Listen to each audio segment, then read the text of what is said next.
Hello, everybody. Good afternoon or evening or morning, depending where in the world you are. Welcome to the webinar of the Geriatric ED Collaborative. My name is Dawn Milady. I'm an emergency physician in Toronto, and I'm a core faculty member with the Geriatric ED Collaborative.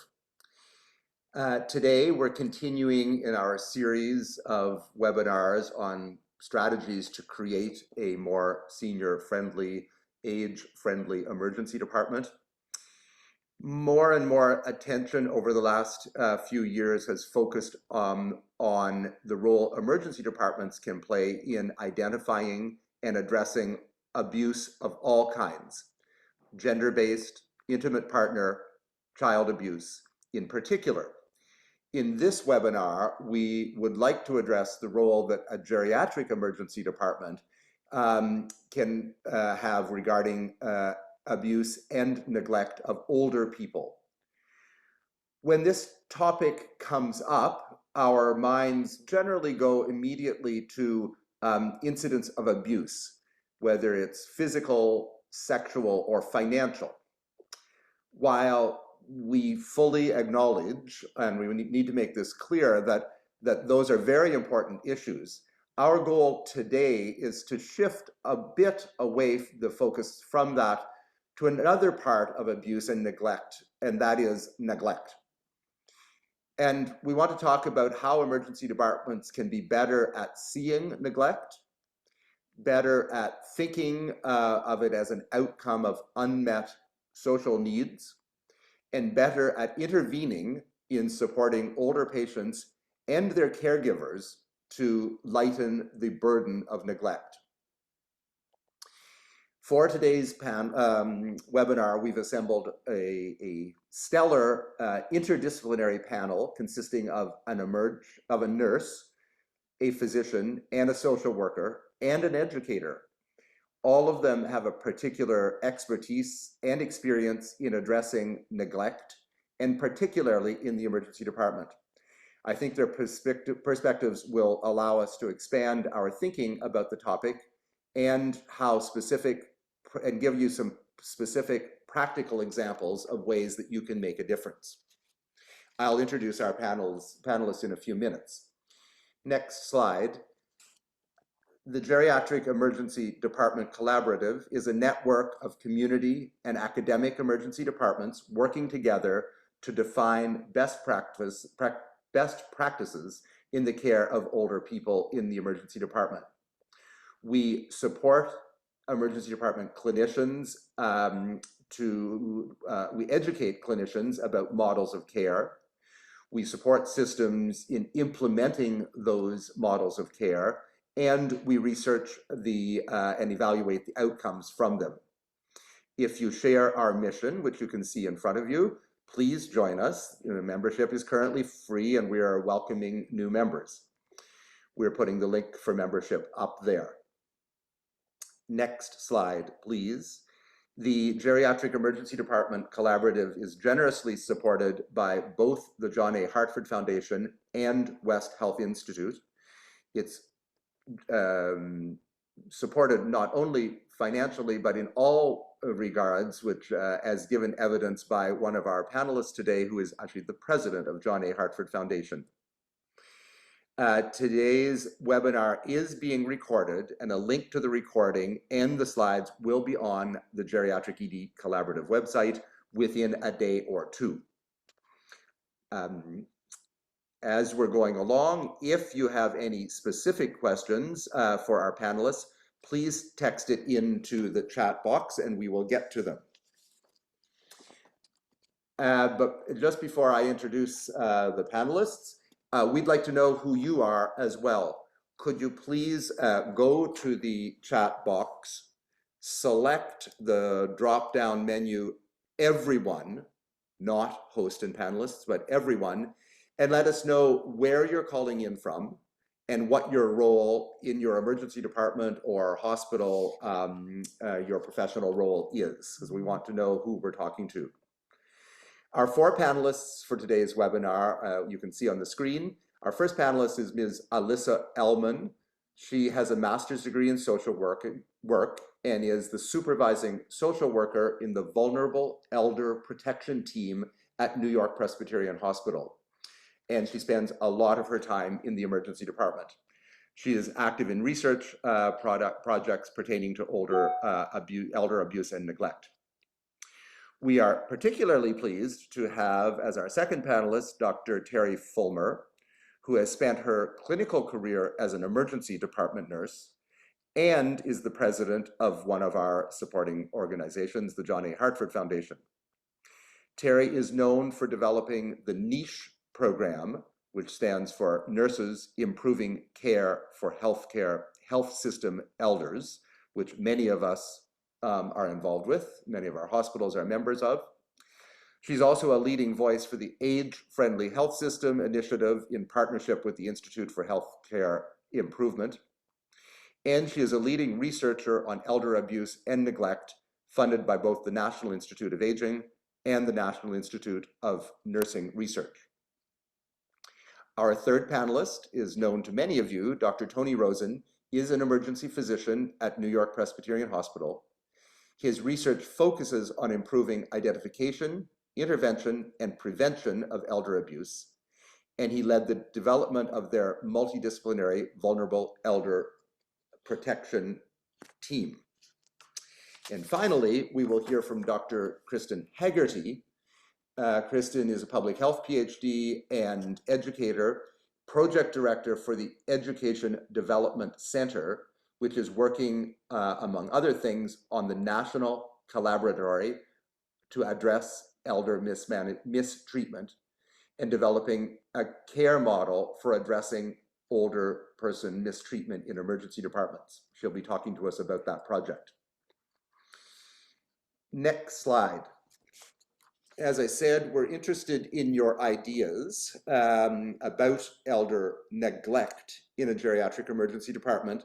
We want to take a moment for a quick poll of the audience to think about what would be the most important intervention to address this problem in a geriatric ED. And your choices are, would it be introducing a quick screening tool or questionnaire to identify it? Would it be having a social worker on site in your emergency department? Is it educating healthcare professionals to recognize signs of neglect? Is it easy access to adult protective services and legal aid? Or is it links with agencies that support older people in the community? The poll is open in front of me now, so just take a moment to select, do you think it's screening, social workers, education, adult protective services, or links to community agencies? So the largest number of people thought that the most important thing was educating ED healthcare professionals to recognize signs of neglect. So that's somewhat reassuring because that's what we're in the process of doing here today. And we hope that we can give you strategies for sharing that education with others. The next most important, which will be heartening to at least one of our panelists, is having the on-site presence of a social worker to help address, identify and address elder neglect. And then the other three choices are absolutely equally split at 13% each. So 13% of you think a quick screening tool is going to be most important. 12% think easy access to adult protective services and legal aid. And 13% think that linking to agencies that support older people in the community is the most important. So that gives us quite a lot to go on. So one other thing we'd like to know, thinking specifically about the place where you work, probably in an emergency department, what would you, and we would like you to put this into the chat box. At your site, what is the biggest barrier to identifying and intervening in elder neglect?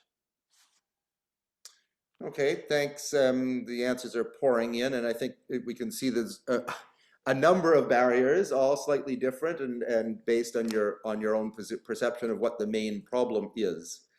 We'll come back to some of, I hope that we can address some of those as we go along. So this is the World Health Organization definition of elder abuse. It's a single or repeated act or lack of appropriate action, which occurs within any relationship where there is an expectation of trust, which causes harm or distress to an older person. This type of violence constitutes a violation of human rights and includes physical, sexual, psychological, and emotional abuse, financial and material abuse, abandonment, neglect, and serious loss of dignity and respect. Now, personally, this definition has always felt a little bit distorting. I don't agree with it. I don't disagree with it, but it seems a little bit distorting, in part because of the use of that word violence and the intentional kind of victimization and focus on physical aggression. It leaves abandonment, neglect, and loss of dignity in second place. And I think it perpetrates the perception that most serious, the most serious face of this problem is physical violence or even emotional abuse. I think that everyone on this panel fully acknowledges that that hitting someone, whether an adult or a child or an older person, is always wrong, and that emotional, psychological, and sexual abuse are abhorrent. However, it is also true that almost no older person has ever died from physical abuse. However, neglect is seen by loss of access, as we see through loss of access to basic social needs like food, water, adequate shelter, mobility, social contact, social support systems. The loss of those basic social needs forms a kind of neglect that can have intense and detrimental impacts on the life and health of many older people. We think that the emergency department can intervene in those issues of unmet social needs, and we're hoping that we can convince you of the same and point you to some helpful resources for doing so. So we can go to full screen at this point. Laura, thanks. So Tony, I'm going to start with you. You work in an emergency department full time. When you hear the term elder abuse and neglect, what comes to mind for you and how can we deal with it? I was going to say, first of all, I need to come off mute. I apologize. First of all, I wanted to thank Don, thank the Geriatric Emergency Department Collaborative, the Johnny Hartford Foundation, and everybody for focusing on this topic and for inviting me and the other panelists to present. It's an important topic.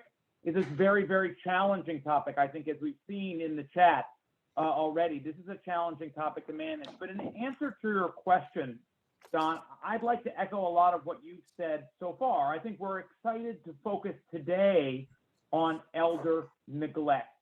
Elder neglect is very commonly, in fact, it's almost always grouped with abuse, into abuse and neglect. And if you read a chapter in an emergency medicine textbook or an emergency nursing textbook, you're likely to find these topics grouped together with probably at least quite a bit of focus on physical abuse, sexual abuse, and their recognition. And part of that is that we're ER folks, we're visual diagnosticians, and so we're interested in bruising patterns, and some of the work that colleagues and I, many of whom are on the call, have done is focused in that area. But that's not what we're going to focus on today. We're going to focus on neglect. And I think the reason that we are really think this is important is that neglect is actually much more common than the kind of physical abuse and sexual abuse that we focus on, perhaps because they're similar to intimate partner violence and child abuse that we're more familiar with. But also, in addition to being more common, as Don said, it is associated with much more morbidity and mortality. And that's what we ought to be focused on as ED clinicians. So again, to reiterate what Don said, we typically define neglect as failure of a caregiver to meet the medical, social, and/or psychological needs of an older adult who requires assistance in one of these areas. And before I go any further, I want to highlight that neglect may be intentional or unintentional.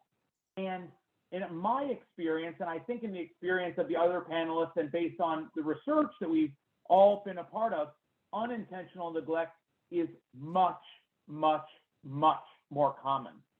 That is not to say that intentional neglect does not exist. We have worked with the son or daughter who is drug addicted and leaving his or her mother or father in urine and feces while she's crying in pain. That absolutely occurs, unfortunately, but it is not nearly as common as caregivers who aren't able or aren't meeting the needs of an older adult for several reasons.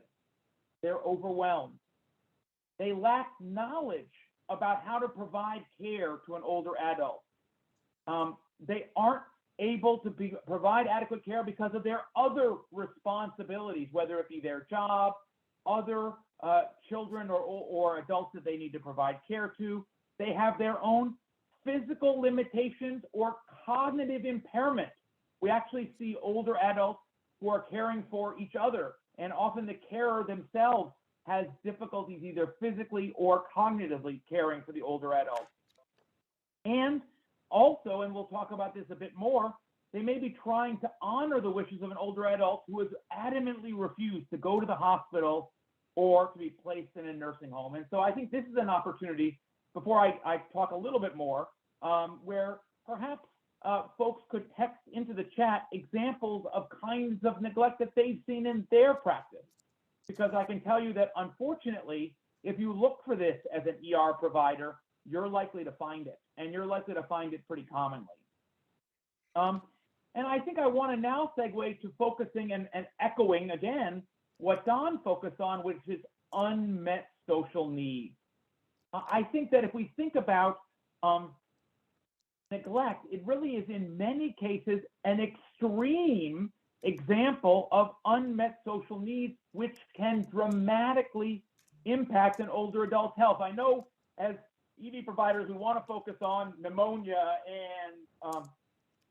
and we want to focus on UTI and sepsis, but often social needs can have a dramatic impact on an older adult's health.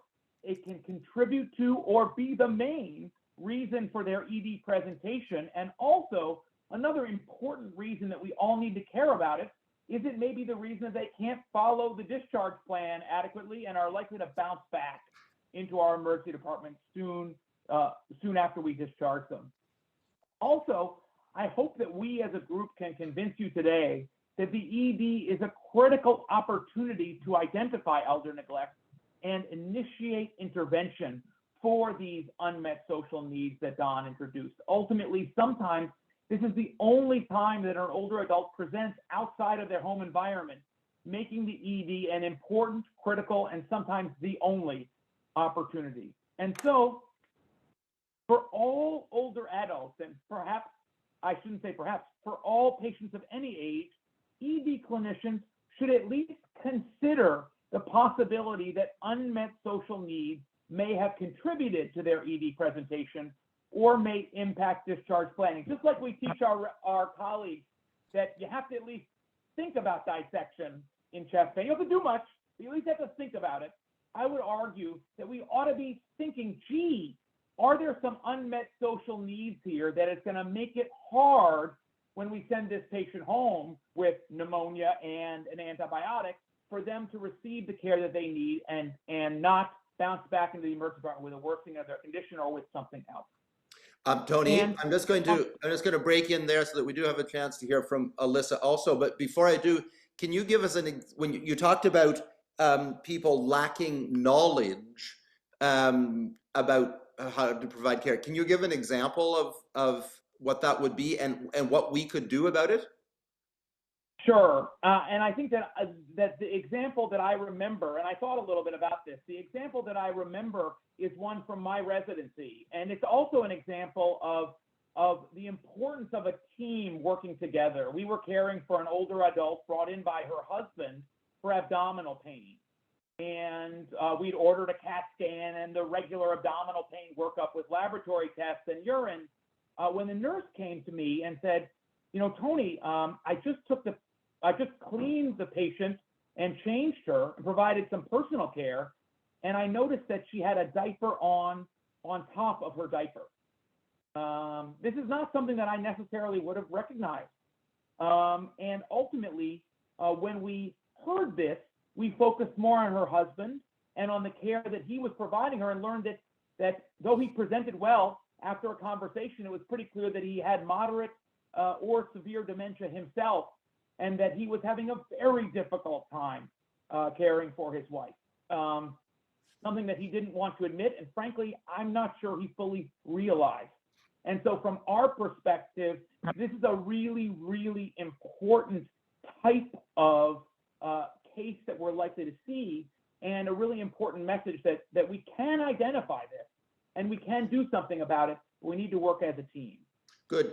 You know, I guess another thing that I would think of from my own experience, like we send people home with these discharge instructions, like change the dressing every now and then, or you know, change the splint on. Anybody who's ever tried to change a dressing on somebody, you know, with significant behavioral symptoms of dementia knows that that's a really big task, and not something that your average person on the street is going to be able to do and doesn't have any training in. So, you know, there are lots of ways that when the person comes back without their splint, we say, oh, neglectful behavior, but did we actually do anything to help?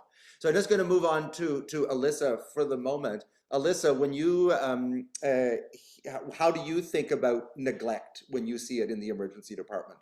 So Tony and I had a lot of similar points. We work together. So Tony, feel free to jump in, but I'll just re-emphasize that it's much more common than physical and sexual abuse, and has a greater impact on health. And like Tony said, it's often not intentional. So it's important when you're working with these families to recognize that, and, you know, not be too judgmental, because a lot of people just don't know these things. And neglect, like Tony and Dawn said, often represents unmet social needs that social workers can help you address. And the ED is an optimal place to do that, because it might be, like Tony said, the only time an older adult leaves the home. And so social workers can really play a key role if you're lucky enough to have them, which we'll get into in a minute. But even like paramedics will seek out social workers and say, I noticed there were broken windows, there was no heat in the home. Like, there are things that are concerning that social work can help connect people with resources that can help with that. They can obtain collateral from maybe community agencies that are already involved, or call a primary care provider and say, we're concerned about neglect. Have you been concerned? Has this patient even seen you recently? Those types of things, and make home health aid referrals, visiting nurse referrals, order things like a walker that could dramatically change somebody's life. So I am curious if you want to type into the chat if you have ED social workers, and if so, how many hours? Because I know a lot of you probably work in EDs where social workers aren't available or are only there during business hours. And then what do you do? Maybe you're lucky enough to have care managers or case managers, care coordinators. They can sometimes perform a similar role. But you might want to consider holding an older adult that you see in the ED at night until the morning for a social worker to come and do their evaluation then. If there's no ED social worker at all, perhaps you have a hospital-based social worker that might help you out. I don't want to speak for the whole field, but social workers tend to be pretty nice and they want to help people out. So I wouldn't hesitate to ask a hospital social worker to help you out. And if you do have hospital social workers, you might want to ask them to develop a list of local resources with criteria and how to refer patients, so that you can reference that resource guide, so to speak, in the future. And it makes things a bit easier when you are in kind of that crisis mode with a patient. Alyssa, Yeah. I need to make the point that no one has ever met an unhelpful social worker. I think it comes with the field. It's like attracts a certain type of person. So I don't want to speak for everyone, but yeah. You're not seeing it in the chat, Alyssa, but I think many in the Oh, sorry, guys. are absolutely. And then those with social workers or even without social workers, I think what's made a huge difference in my practice and in Tony's practice is going out to the community agencies and really trying to make connections with those agencies so that you can just pick up the phone and say, hey, I'm struggling with this patient. Is this something you can help me with? Or do you know who can help me with? Or do you know this patient? Can we collaborate on this case so that, you know, there's better follow-up care in the community. Alyssa, I'm going to break in again. Yeah. Can you give an example of a community agency where you've had that kind of helpful interaction? The easiest one I can think of is Adult Protective Services, or APS.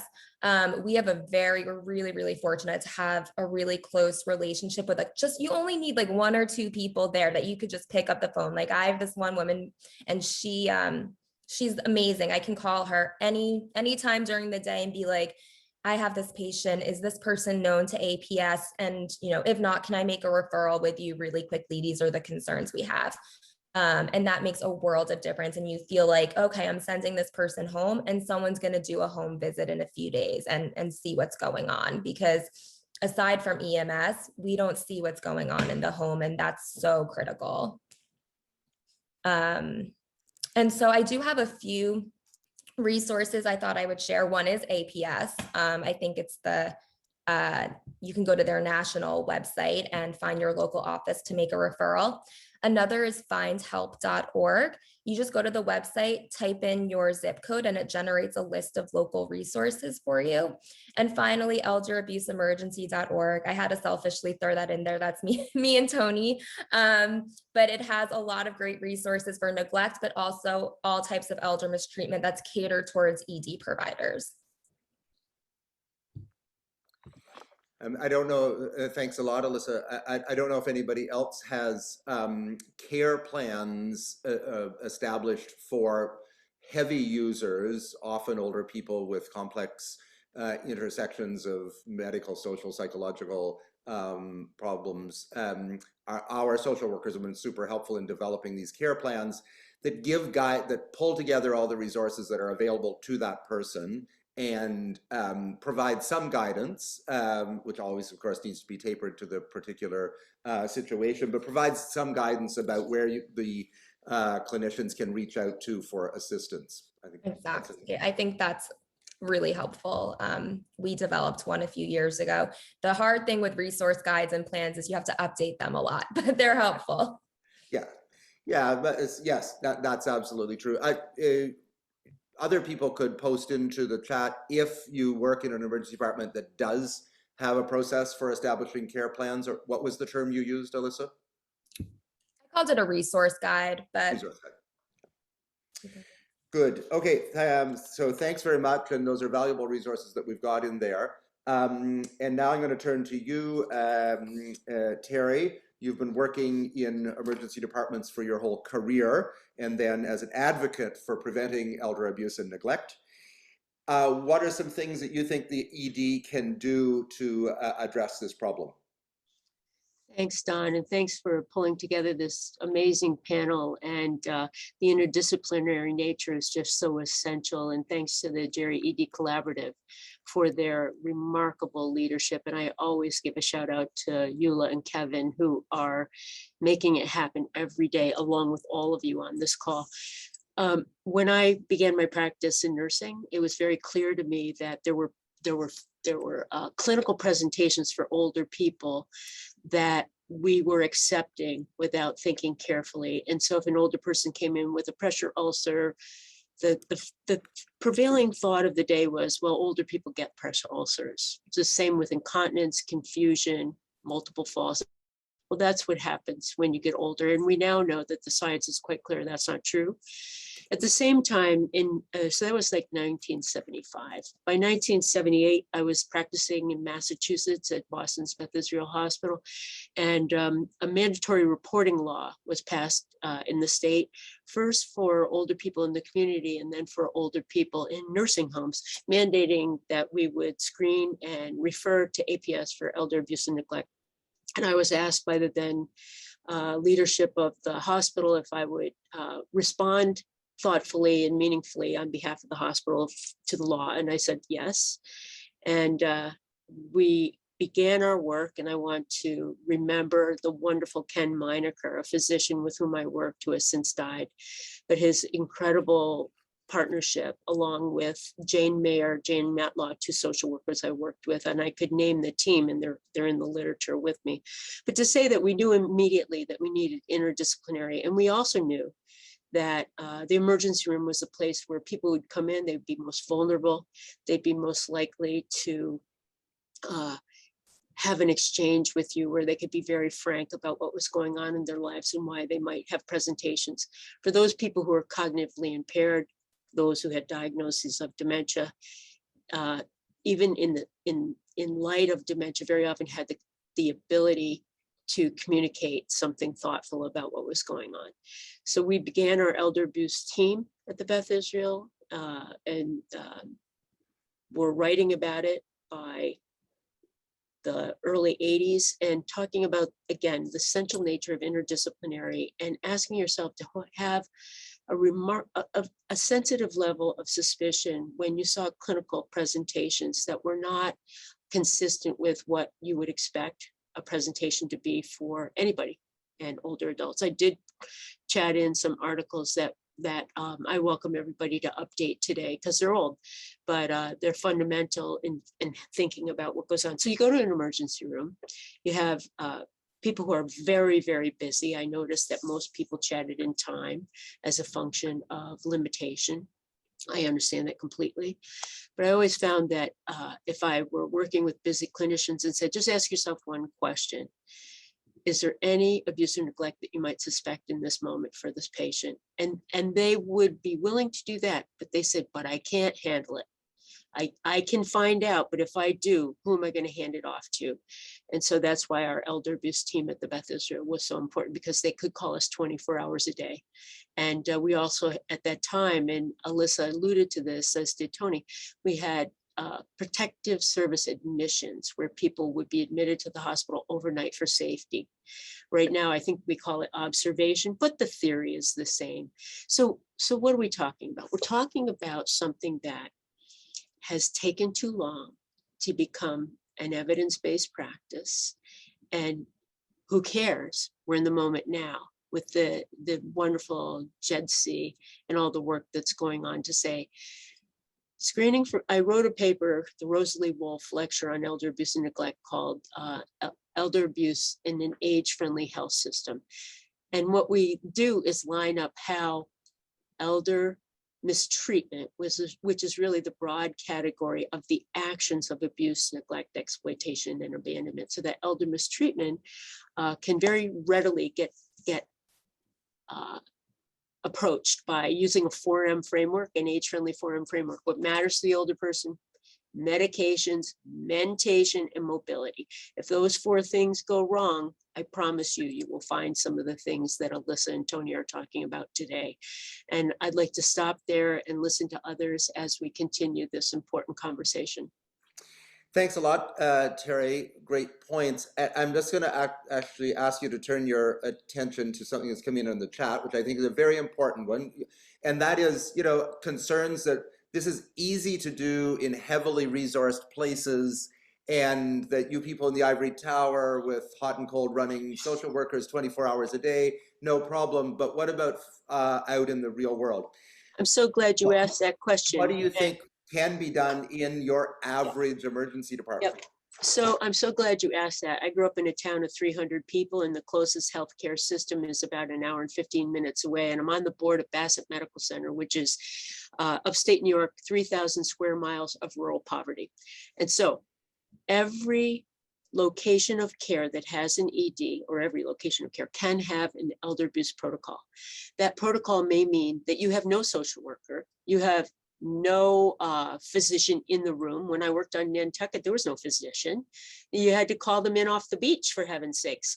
So but what I would say is that you set up your protocol and you decide, is your first call going to go to adult protective services? Are you going to call your administrator on call? Are you going to, now that we have Zoom and all these wonderful things, are you going to connect with Alyssa wherever she is and get yourself a group of social workers who can be consultative to you?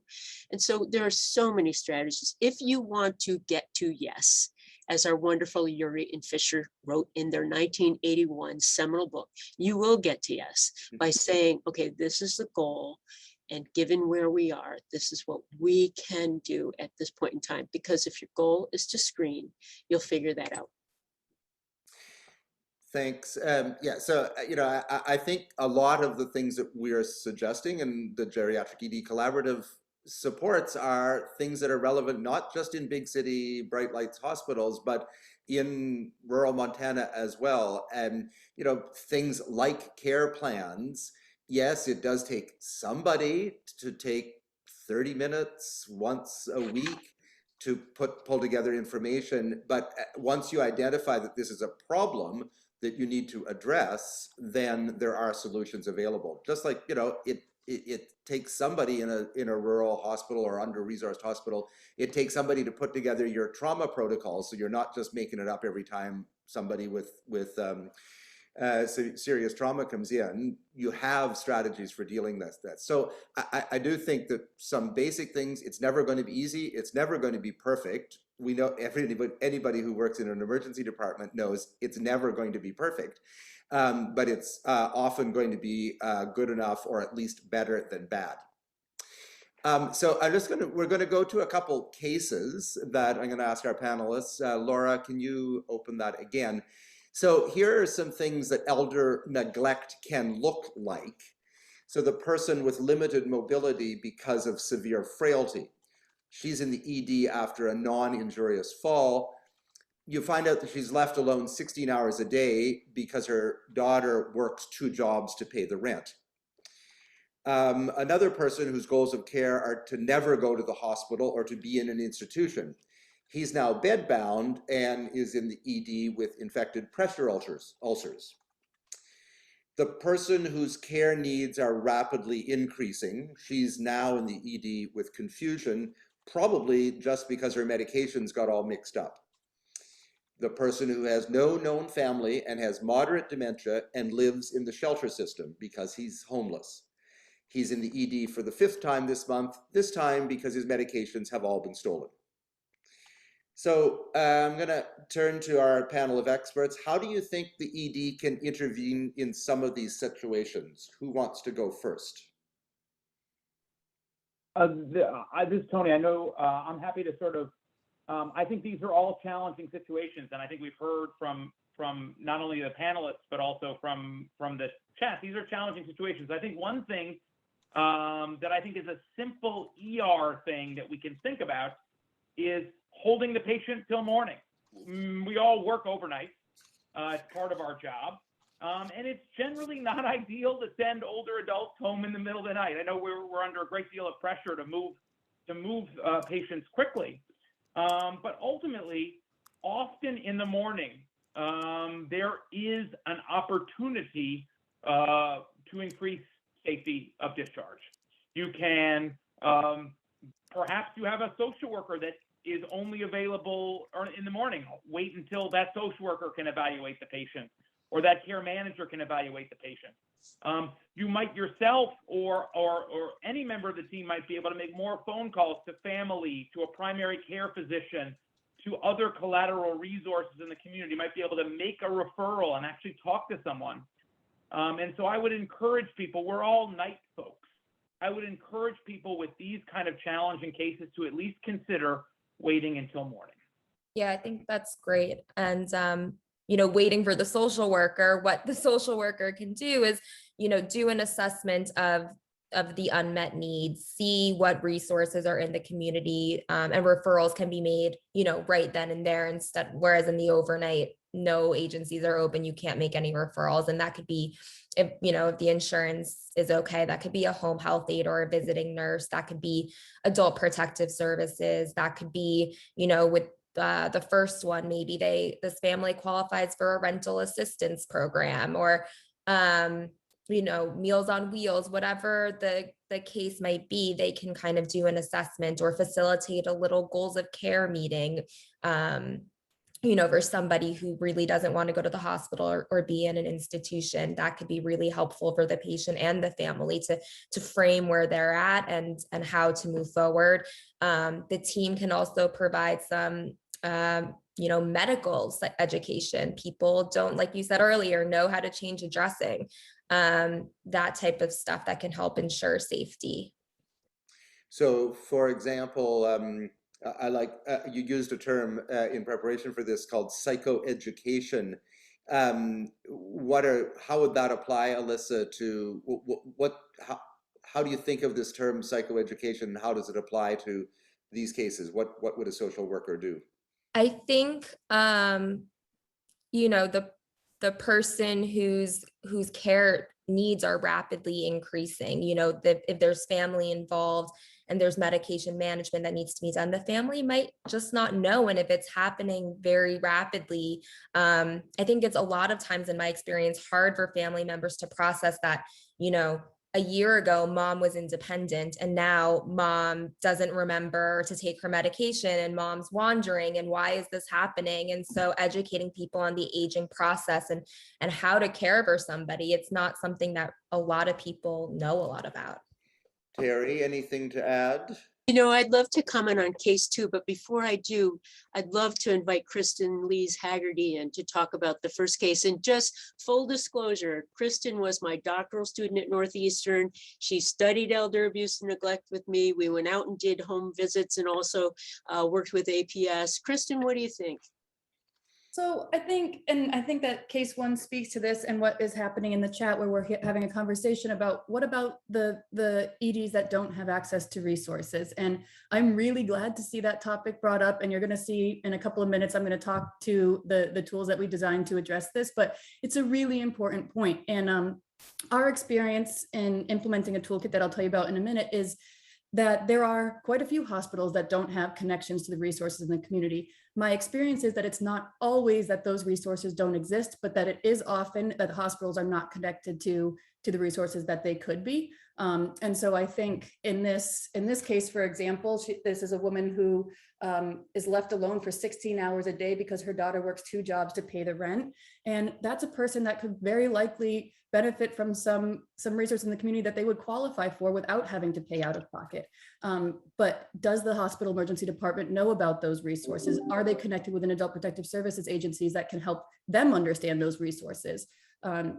So I'd love to say more, but I don't want to take up the time explaining the toolkit that I'm going to explain in a few minutes here. Yeah, we'll get to that. So, but very valuable perspective, and we're coming around to you in just a few minutes. I guess a tricky one for me is the 4th one, which sadly we see more and more, and it kind of brings me back to that definition of abuse and neglect from the World Health Organization. So we live in a society where we tolerate or even accept the fact that a person with dementia can be homeless and can live only in a shelter, which clearly satisfies the definition of neglect. But it isn't like there's a specific person neglecting this person. It's society as in general that is neglectful.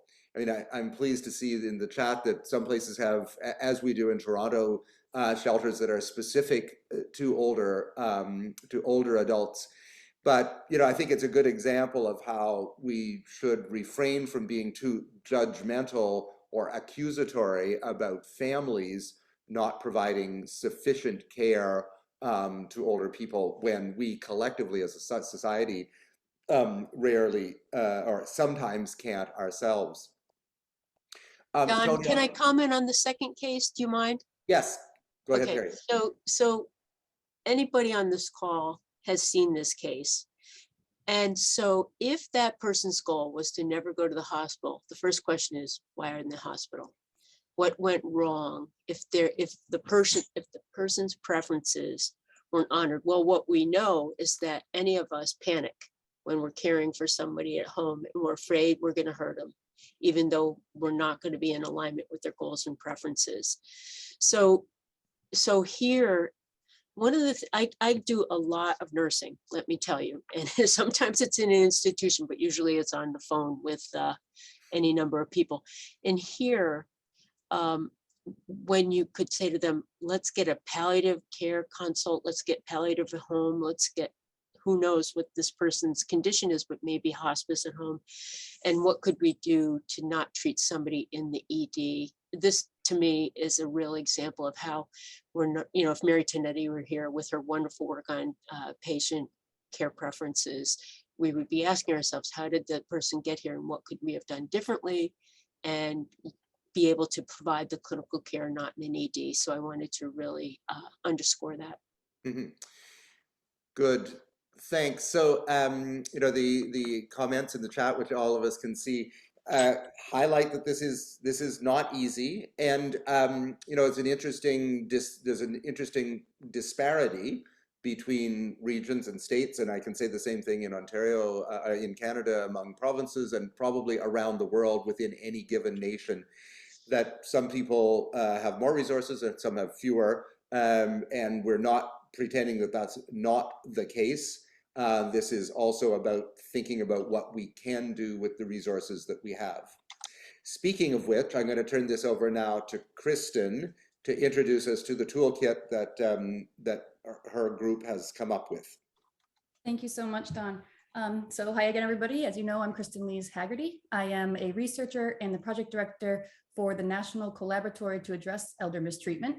The National Collaboratory is a group of researchers, clinicians, community and federal stakeholders who have come together with funding from the John A. Hartford Foundation, the Gordon and Betty Moore Foundation, and the Health Foundation for Western and Central New York, with the goal of designing, testing, and disseminating a model for identifying and responding to elder mistreatment and neglect in hospital emergency departments.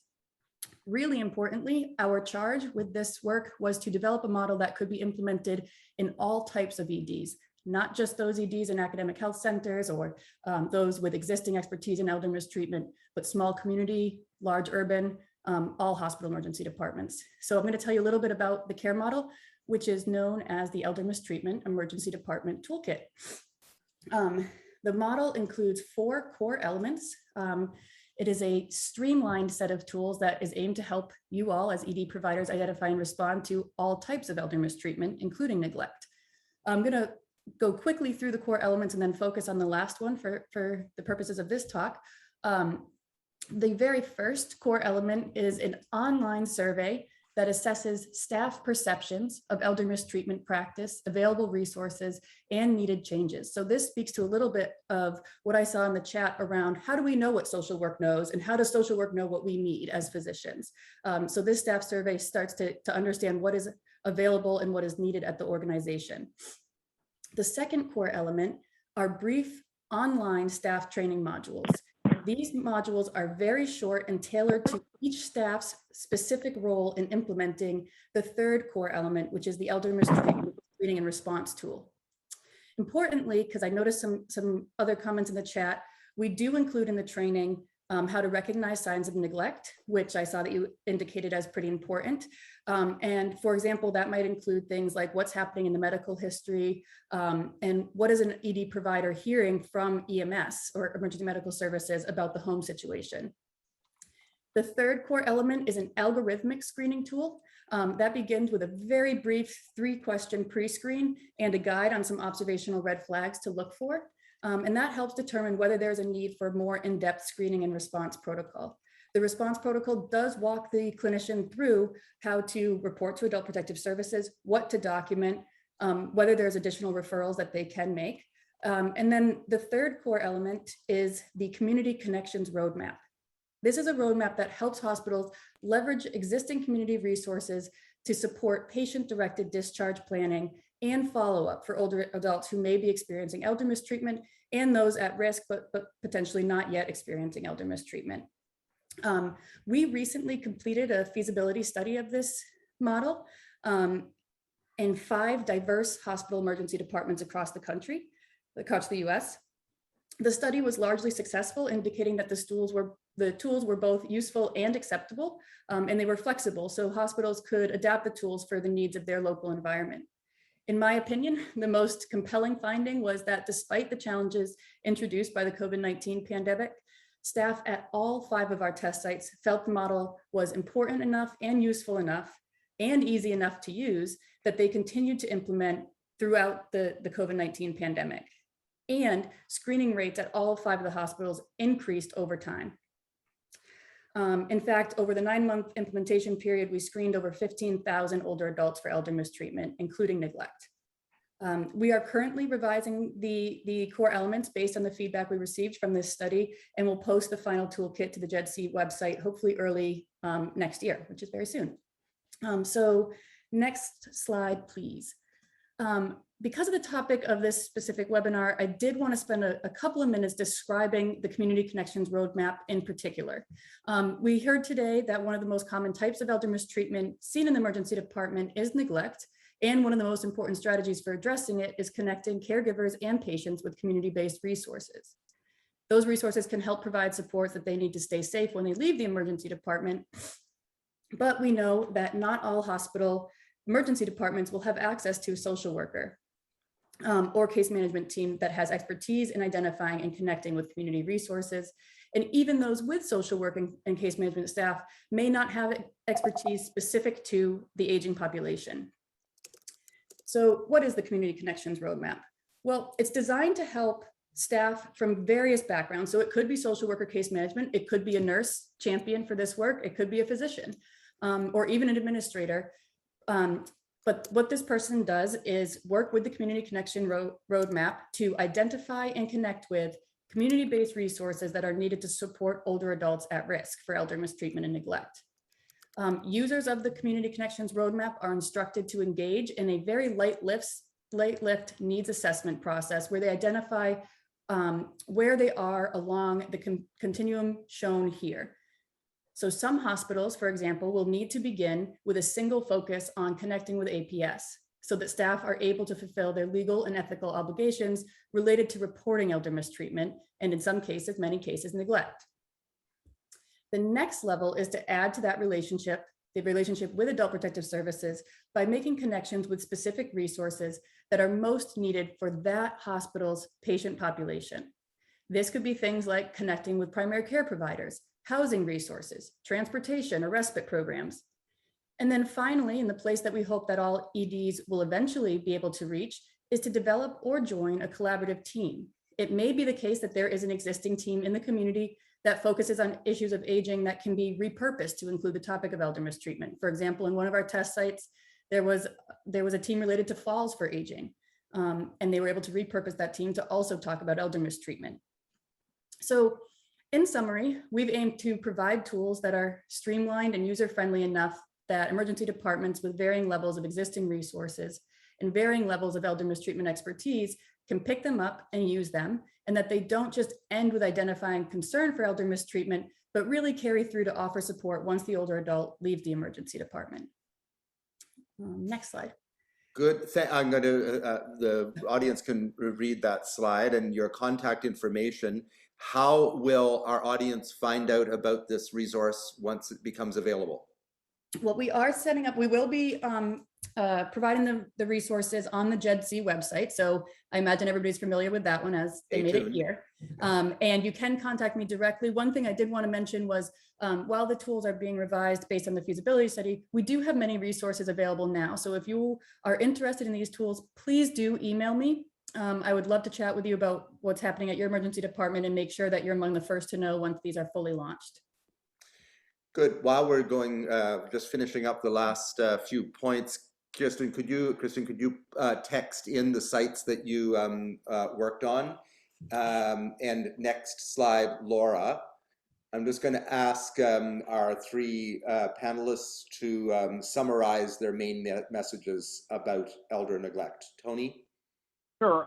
For me, and again, I think we've all recognized the challenges of places with fewer resources, and we could certainly talk about that for much longer, but I think Kevin did an excellent job in the chat of mentioning of responding to that. I think elder neglect, however, is often an extreme case of unmet social needs, more common than other types of abuse, and has more associated morbidity and mortality. The ED visit is an important opportunity to identify elder neglect and to initiate intervention.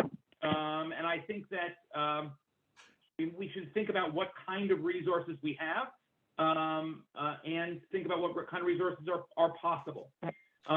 Recognizing neglect and effectively addressing it requires all members of the ED team together. And I think that's important. It's great that we have a multidisciplinary panel here. I think that's a really important part of the process. So thank you very much for inviting me.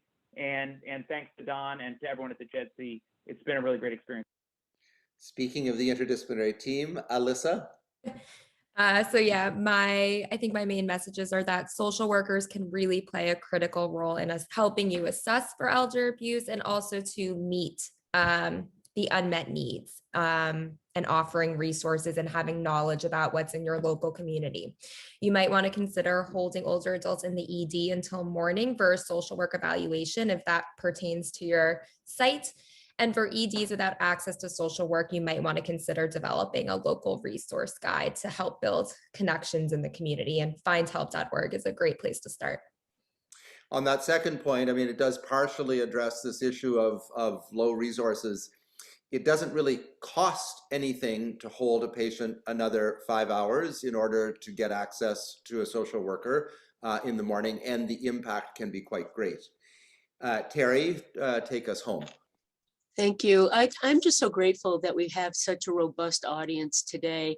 The fact that you can get busy geriatric emergency department people to listen to this topic is a game changer and a sea change from earlier years. And again, I just think the GEDC group and all of you on this call today are so essential to our success. And I'm just really grateful to all of you for joining today. Thank you.